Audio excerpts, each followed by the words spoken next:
ku nsimbi eziweereddwa eri Express obukadde 5 bwakola ku byetaago bya ttiimu, emijozi gya kumala obukadde 10, obukadde 2 za kugula birawo by'abazannyi ko n'abaagiza banaabakize ku bannaabwe, obukadde 64 bwa kutimba kisaawe, 20 bwakola ku lunaku lw'omupiira ate 10 bwakola ku kutunda ttiimu eno mu mikutu gy'amawulire. Ssentebe wa ttiimu ya Express Nakiwala Kingi olumaze okukwasibwa ensimbi zino n'asoomooza abadde balangirira Express nga bwe batalina muvujjirizi nti bo bali tebaagala kumala galonderera.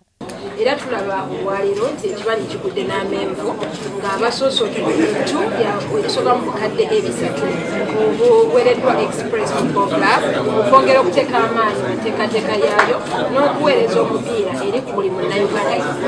Ekigendererwa si kyakulaakulanya mupiira mu ggwanga kyokka era n'okwagazisa abantu emizannyo wano mu ggwanga n'okulaakulanya ebitone by'abaana abavubuka. Era nze nga minisita avunanyizibwa ku bavubuka n'abaana ate era ssentebe Express mu ggwanga mbaddewo okuteeka omukono ku nteekateeka eno era obulamu bwa Express tugenda nayo kuba kyekimu n'enteekateeka. Endagaano eno etuukiddwako yakuteekebwa mu nkola okuva nga 3 omwezi ogujja era nga yakumala omwaka gumu. Okwongezayo endagaano eno kinaasinziira ku ngeri Express gye n'abeekolamu. Ssentebe wa Multi-Choice mu Uganda Stephen Musoke alambudde ezimu ku nsonga ezaaviiriddeko okuteeka ensimbi mu ttiimu ya Express.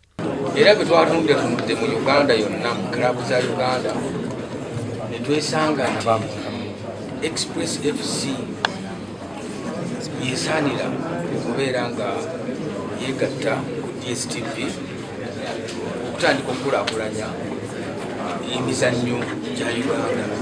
Express FC mukwano gw'abangi yeegasse ku ttiimu endala ezirina abavugirizi mu Azam Uganda Premier League Okwedun Paraka, KCCA, Vipers, Kone Sports Club Villa.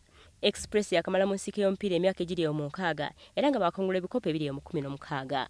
Mu kiseera kino Express wali mu kifo kya 7 n'obubonero 14 ku kimeeza kya Azam Uganda Premier League.